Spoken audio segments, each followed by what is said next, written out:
안녕하세요. 지극히 사적인 책 읽기의 똑서입니다. 안녕하세요. 지극히 사적인 독서의 책 읽기입니다.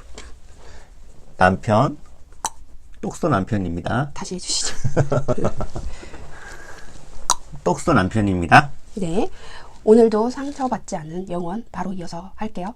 시작 전에 좋아요, 구독 은 필수입니다. 눌러주세요. 네, 오늘 할 부분은요. 10장입니다.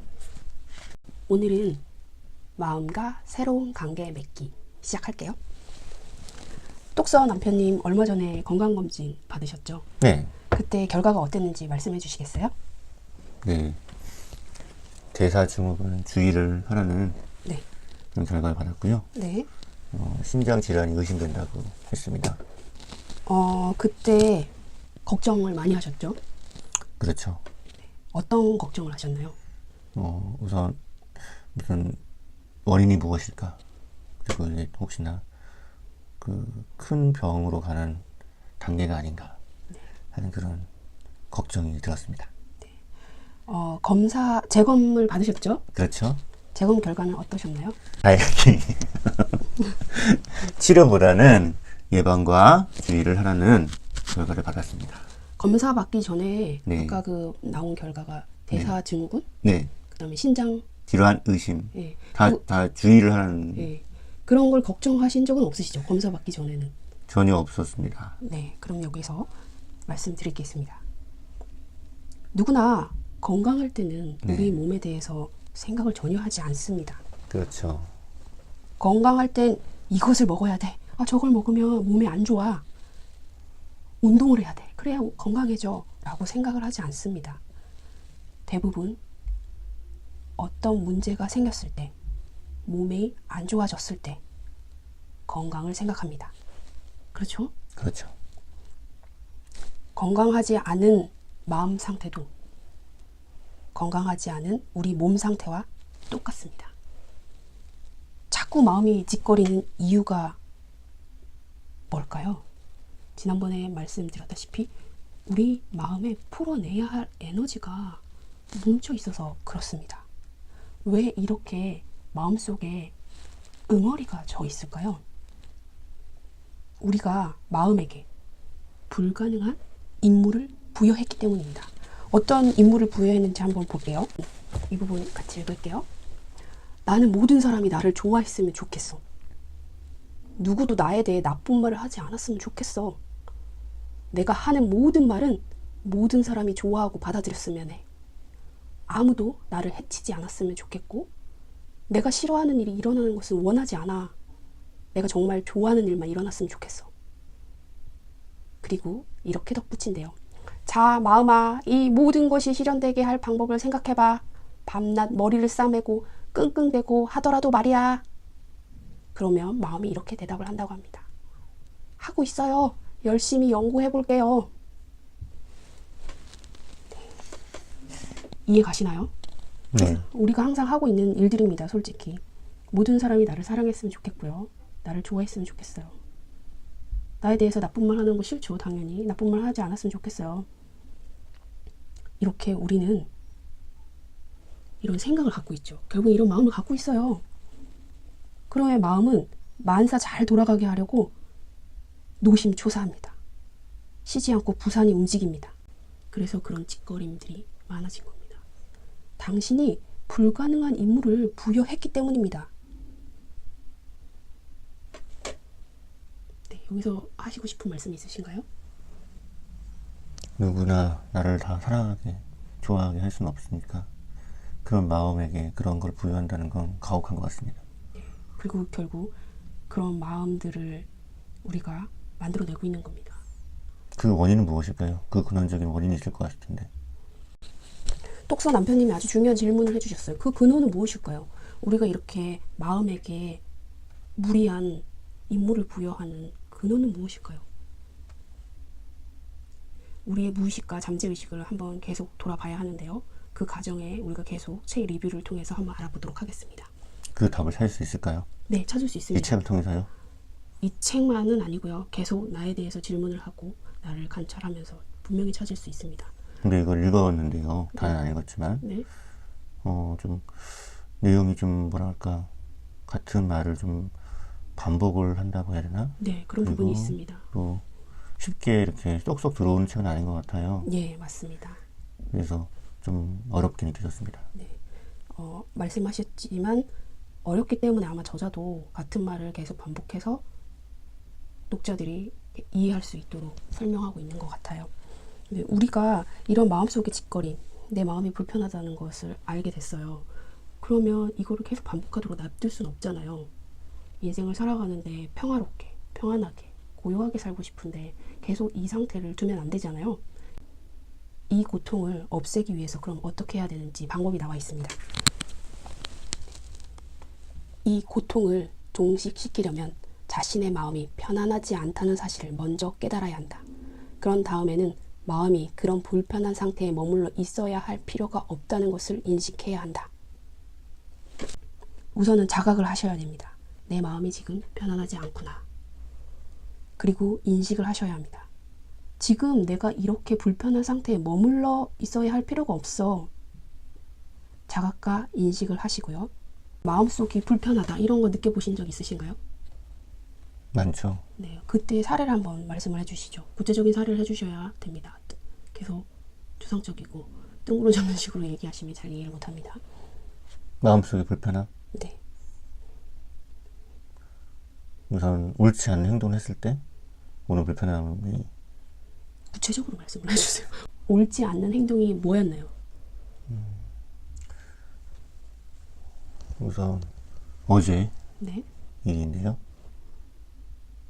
제가 어제 성탄 네, 밤미사를 갔습니다. 네, 같이 가셨죠? 네, 거기서 이제 좀 자리에 늦게 거기 미사 시간 임박해서 가다 보니까 좌석이 별로 없었어요. 네, 근데 저는 아슬아슬하게 자리에 앉았죠. 네, 그런데 옆에 네, 어떤 자매님이 네, 서 있었습니다. 네, 좀 힘들어하는 느낌을 좀 받았습니다. 네. 몸을 막 흔들거리시더라고요. 아, 자리를 양보해야 될까? 말아야 될까? 마음이 굉장히 불편했습니다. 네. 야, 네가 일어나. 이런 마음이 있는 반면에 너 오늘 하루 종일 일하고 힘들었는데 미사 때 집중하려면 앉아서 해야지. 이런 갈등 속에 결국 제가 어떻게 했을까요? 계속 앉아 있었습니다.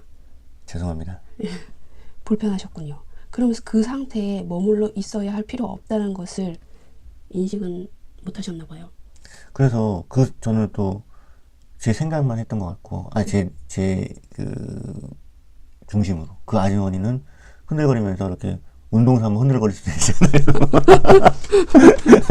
네, 자기 중심적으로 생각을 했다라는 말씀이시군요. 그래서 전혀 네. 이렇게 불편하지 않을 수도 있었을 텐데 이게 합리화할 수도 있고 네, 좀 네. 어렵네요. 네. 네, 그런 게 있죠. 네. 저는 여기 예시랑 비슷한데요. 예전에 제가요, 마음 공부를 하기 전에 회사 회식 자리에서 그리고 친구들 모임에서 내가 했던 말이나 그리고 상대방한테 들었던 말을 집에 오는 내내 왜 저 사람은 나한테 저렇게 말을 했지? 무슨 의미로 한 거지? 분명히 숨은 의미가 있을 거야 라고 계속 되새김질을 했던 게 있습니다. 그리고 제가 한 말도 나 왜 그때 그런 말을 해서 왜 그랬지? 라는 생각도 굉장히 많이 했습니다. 그걸 계속 곱씹었어요, 제가. 그런데 이제 마음 공부를 하면서 그게 바로 나를 괴롭히는 일이구나. 그냥 흘러가게 냅둬야 되는데 흘러보내지 못하고 내 가슴에 이걸 잡고 있더라고요. 그 나쁜 에너지를. 그래서 그런 에너지가 내 가슴에 고여 있어서 계속 그런 되새김질 되는 마음속 짓거림이 내 안에 있었구나라는 걸 깨달았습니다. 그 행동도 그렇죠. 예의를 들어주시죠. 어떤 기억이 오랫동안 생각이 나는 거죠. 기억, 그때 장면이. 그쵸. 그런 것도 있죠. 예전에 내가 잘못했던 거 또는 놀랬던 거. 다른 사람의 행동들. 상처. 네, 맞습니다. 그것도 응축된 에너지예요. 그 상처가 밥 먹을 때마다 문득 생각납니다. 어떤 기억인가요? 밥 먹을 때마다 기억이 나면 참 안 좋은 기억인데요. 저는 그때가 굉장히 충격 내지는 네. 놀람이었죠. 네, 뭐가 나왔나요? 밥 먹을 때? 그건 아니고요. 네. 이제 제가 대학교 때였나요? 실습을 했어요. 네. 그런데 이제 거기에 같이 멤버가 있었는데 네. 그 중에 이제 저보다는 나이가 몇 살 더 많은 누나였어요. 대학원생이었죠. 근데 이제 그때 저희는 실습생들끼리 같이 도시락을 먹었거든요. 네. 싸와서. 네. 그래서 이렇게 먹었어요. 먹고 있는데 갑자기 그 누나가 버럭 화를 내는 거예요, 저한테. 왜요? 반찬 시작 아닌다고. 아. 저는 그때 그 당시에 그거 제가 그렇게 한지를 조차도 인식을 못했던 상태였는데 그때 저는 굉장히 당황스러웠고 반찬을 이렇게 젓가락질하면 바로 가져가야 되는. 가져야 되는데 제가 희적거렸나 봐요. 같이 먹는 사람이 불쾌할 수 근데 있는데. 둘이 먹었으면 또 그러려니 했는데 그때 많은 사람들이 있었는데 그 자리에서 면박을 주니까 이거 되게 어떻게 해야 되나 되게 상처였군요. 상처였죠. 지금 같아서는 뭐 이렇게 웃으면서 뭐 이렇게 넘길 수도 있었겠지만 그때 당시에는 어린 마음에 상처였습니다. 그래서 밥 먹을 때마다 반찬을 집을 때마다 고민을 하는군요. 이제는 그게 너무 세다 보니까 네. 아무리 큰 걸 집어도 한 입은 넣습니다. 그냥. 네. 그런데 그거는 상대방이 불쾌할 수 있어요. 그러니까 저도 불쾌할 수 있겠다. 근데 얼마나 화가 났으면 그때 버럭했을까. 계속 참고 참다가 그게 폭발했다고 말씀입니다. 네, 그런가 봐요. 그런데 그분도 마음이 불편했던 거죠. 그렇죠? 당신이 말을 해 말아 이런 불편함. 네. 저걸 어떻게 말을 해야 될까? 나 저런 거 되게 싫은데 계속 불편한 마음이 계속 있다가 참지 못하고 터뜨린 겁니다. 그러니까요. 그 마음속 짓거림을 벗어난 거죠, 그거는. 이미 마음속 짓거림에서 행동 단계로 행동하는 짓거림으로. 그러면 이 뒤에도 나오지만 행동으로 발현되면 그때는 수습이 안 됩니다. 마음속 짓거림 상태에서 내가 어느 정도 수습을 할 수 있는데요. 행동으로 발현되는 순간 수습하기가 어렵습니다. 그럼 요즘에 일어나는 그런 분노에 가득 찬 맞습니다. 그런 엽기적인 그런 행동들. 예, 맞습니다. 그러니까 그런 게 마음 공부를 통해서 어느 정도 회복을 해야 됩니다. 예방할 수도 있고. 네, 마음속 짓거림 상태에서는 우리가 마음을 잘 다스리면 마음이 편안해지게끔 도와주는데 이 상태를 벗어나서 이 짓거림이 행동 단계로 전이되는 순간 그때는 벌써 다른 사람한테 피해까지 가는 거잖아요. 저 같은 피해자가 발생하는 거죠. 네, 그렇죠. 근데 여기는 좀 약하지만 아까 말한 대로 살인이나 그러니까 요즘 충동적인 폭행이나, 그런 일들이 너무 많이 일어나서 그 근원이 그런 마음의 어떤 그런 짓거림을 자기가 컨트롤하지 못했기 때문에. 예, 맞습니다.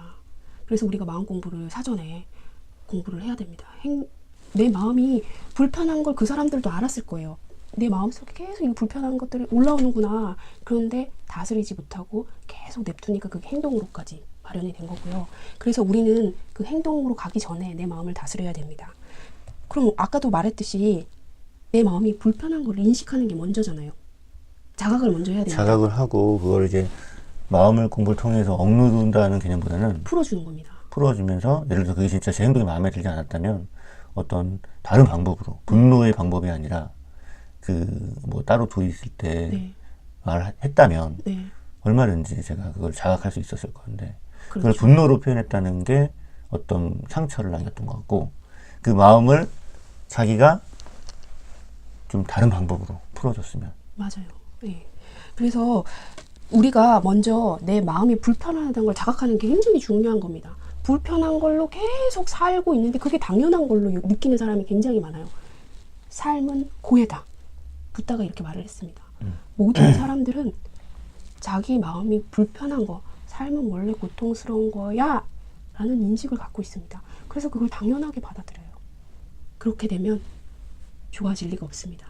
원래 삶은 고통이 아닙니다. 즐기는 겁니다. 삶은. 인식을 바꾸십시오. 삶은 즐기는 겁니다. 그렇기 때문에 내 마음을 편안하게 유지하셔야 되고요. 내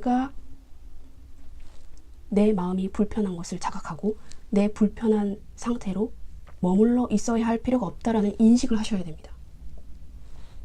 좋은 말씀 해주셔서 정말 고마워요. 이렇게 직접적인 사례를 말씀해 주시니까 우리가 마음 공부하는데 많은 도움이 됩니다. 그래서요, 우리 몸이 아프면 통증을 내보내잖아요. 신호를 보냅니다. 몸이 아파. 이러면 우리가 병원에 가서 치료를 받죠. 통증은 나쁜 게 아닙니다. 통증이 없으면 정말 말기 환자가 돼서 병원을 찾을 것이고 그러면 손 쓸 여유도 없이, 손 쓸 시간도 없이 바로 죽음으로 갈 겁니다.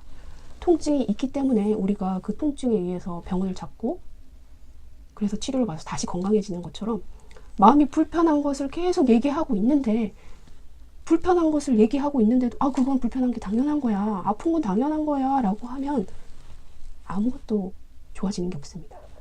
그러면 마음이 반응하는 이 불편함은 이런 것들입니다. 불안, 초조, 시기, 질투, 두려움, 이런 감정이 나에게 신호를 보냅니다.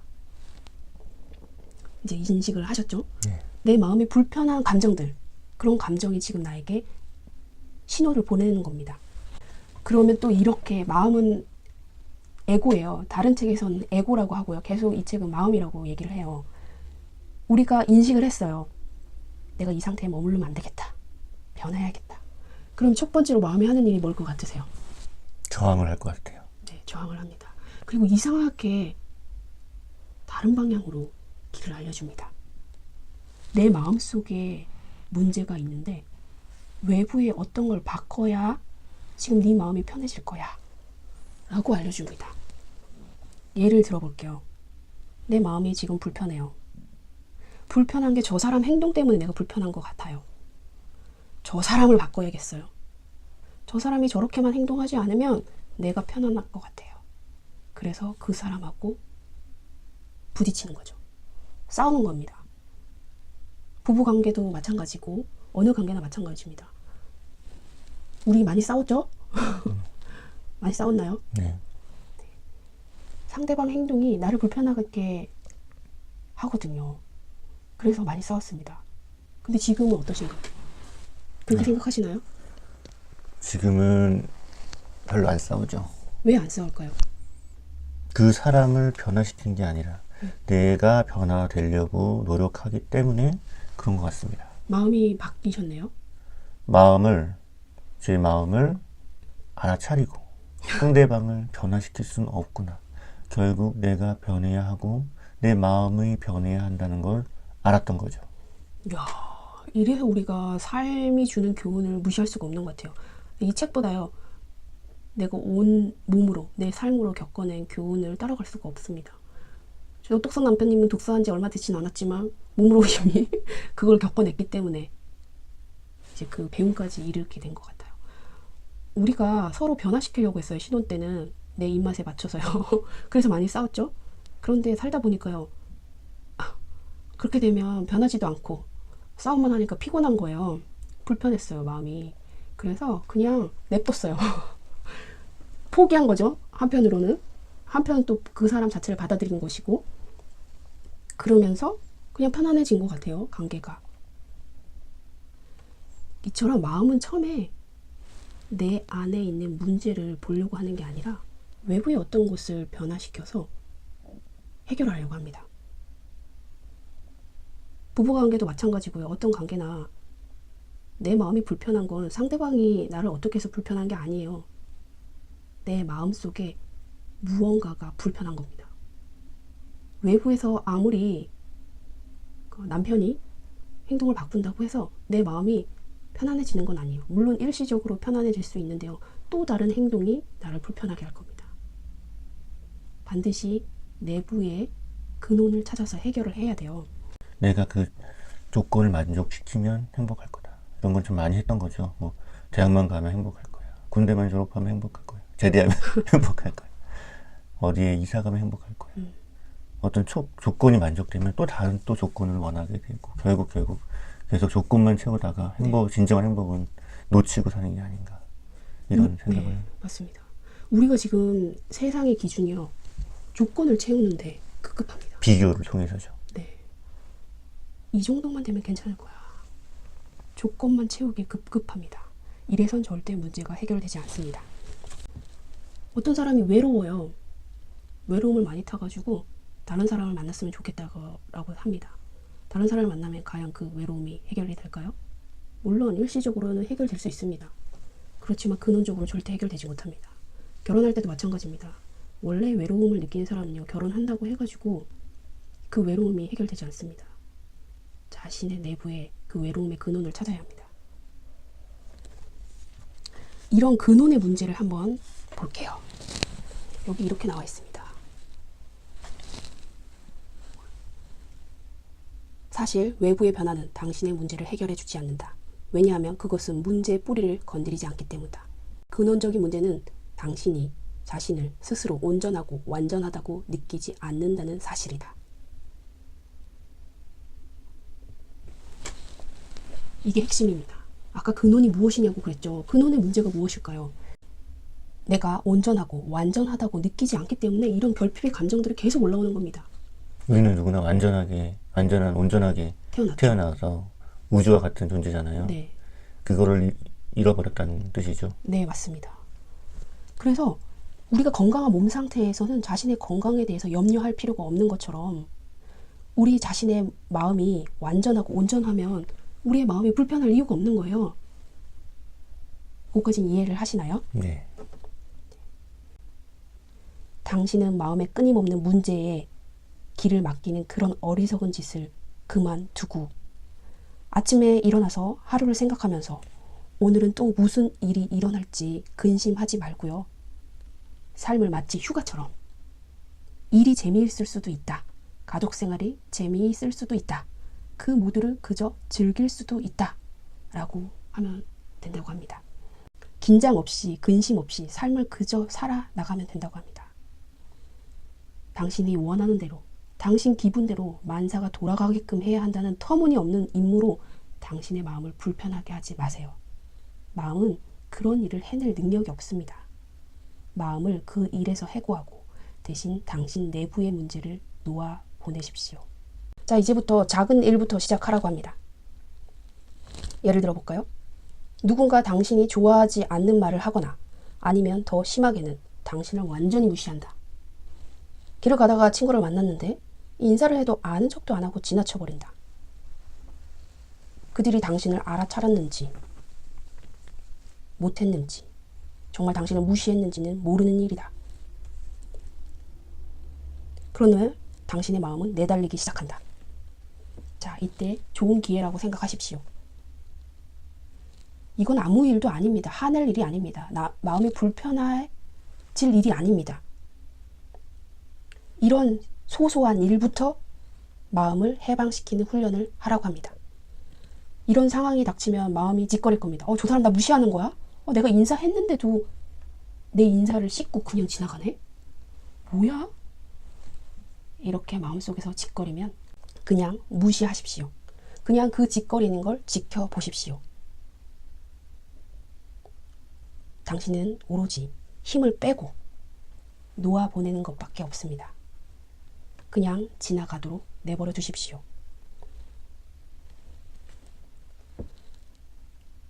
어떠한 노력도 어떠한 행위도 할 필요가 없습니다. 그냥 당신은 지켜보는 자로 지켜만 보십시오. 감사합니다. 감사합니다. 오늘은 이것으로 마칠게요. 안녕.